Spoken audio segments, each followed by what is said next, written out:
BTC सुक्तिजों जि दालां मोनसे फैबाय बिमा दैनि सायाव बेखौ हाग्रामाया गावनि नाम दोननानै लाबाय। बिथांमोना माबा मोनसे बिदिन्थि दिन्थि जे सिगाङाव सिलागांनि मुङाव माबा खामानि मावदोंमोन नामा? दिनै सुजित नार्जारिनि मुङाव बिथांमोना माबा मोनसे हाबाफारि लादोंमोन नामा? बिटिआर सोरखारा इउपिपिएल दोलोआ जागायजेननायनिफ्रायनो बुंबोबाय थादोंमोन जे जोङो रायजोनि जौगानायनि थाखाय खामानि मावगोन। बे सोरखारा रायजोजों थागोन, रायजोनिनो सोरखार जागोन। बेखायनो दिनै रायजो राजानि अभाब अभियोग गांनाय उखैनाय बेखौ दिनैहाय बोसोरथामनि गेजेराव बिटिआर सोरखारा दिनै सुफुंनो थाखाय फारि फारि दिनै नाजादों आरो मावफुंबोगासिनो दं। दिनैहाय बिर सिलागां, जों सिलागां होननानै बुंनाय लोगो लोगोनो मिन्थिगौ जे बिथाङा बिएलटिनि चेयारमेनमोन आरो दिनै बिटिआर सोरखारा बे सिलागांनि मुङावनो दिनैहाय स्पर्ट्स स्टेडियाम बानायनो थाखाय थांखि लादों, जायखौ हाग्रामा महिलारि बिथाङा 15 बोसोर बिथाङा खनथाम देरहानानै बिटिसिखौ सामलायदों।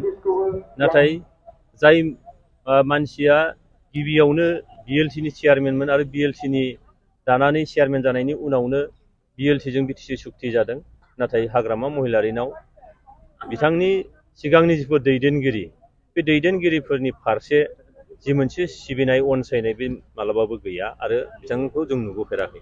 नोंथांमोना मिन्थिगौ जे बिटिसि सुक्तिजों जि दालां मोनसे फैबाय बिमा दैनि सायाव बेखौ हाग्रामाया गावनि नाम दोननानै लाबाय।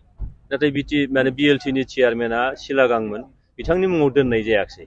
दिनैहाय प्रमद बर' दैदेननाय जोंनि इउपिपिएल सोरखारा दिनै बिर सिलागांखौ जों सनमान होयो, मानोना बिथाङा जोंनि हारिनि थाखाय बे ओनसोलनि थाखाय बिटिसि मोनफैनायनि थाखाय जिफोर मावलांदोंमोन बे मावनायाव बिथांनि जोबोद गिदिर बिहोमा दङ।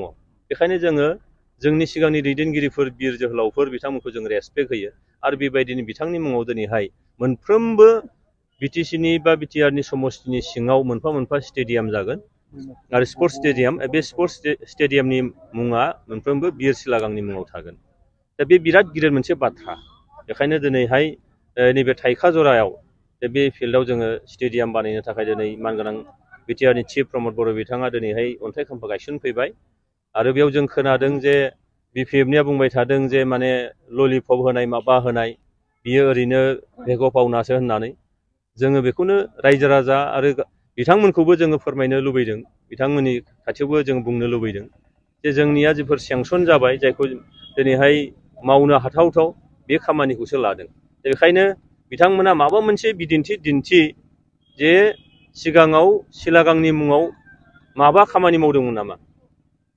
दिनै सुजित नार्जारिनि मुङाव बिथांमोना माबा मोनसे हाबाफारि लादोंमोन नामा? जेबो गैया। दिनै सुजित नार्जारिनि मुङाव जोंहा अडिट'रियाम बानायगोन मोनफ्रोमबो समस्तियाव। बे हाबाफारिखौ दिनै इउपिपिएल सोरखारा दिनै बिटिआर सोरखारा लादों। दा बेखायनो जौगानाया जोबोद रेपिडलि जागोन आरो बे जानो थांगासिनो दं आरो थांनाय 17 बोसोर आरो जोंनि बोसोरथाम बेजों रुजुनानै नायोब्ला खामानि मावनायनि जेफोर हार बे हारा दिनैहाय इउपिपिएल दोलो बा प्रमद बर' दैदेननाय सरकारनिया बांसिन।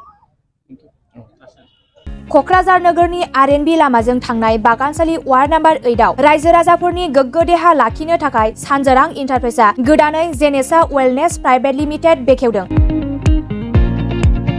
बे सानजोरां इन्टारप्राइज आयुर्वेदिक गलायाव मानसिनाव जानाय गेदेर गेदेर बेरामनि मुलिफोरखौ मोननो हागोन। किडनिकआव अन्थाइ जानाय, आथिं आखाइ जरा जरा सानाय, लिभार गाज्रि जालांनाय, मोदोमनि माननाय आरो बेनि अनगायैबो बायदि बायदि गेदेर गेदेर बेरामफोरनि मुलिफोरखौ बे सानजोरां इन्टारप्राइजआव लांफैनो हागोन। सानजोरां इन्टारप्राइजआव गासै बेरामनि मुलिफोरखौ हलसेल राङावनो लांनो हागोन। सानजोरां इन्टारप्राइज बिगोमाया फोरमायबावनाय बायदिब्ला नैबे 9954157149 जानबुं नाम्बारनि गेजेरजों नोंथांनि गोनांथि जानाय मुलिफोरखौ सुलाद लानो हागोन।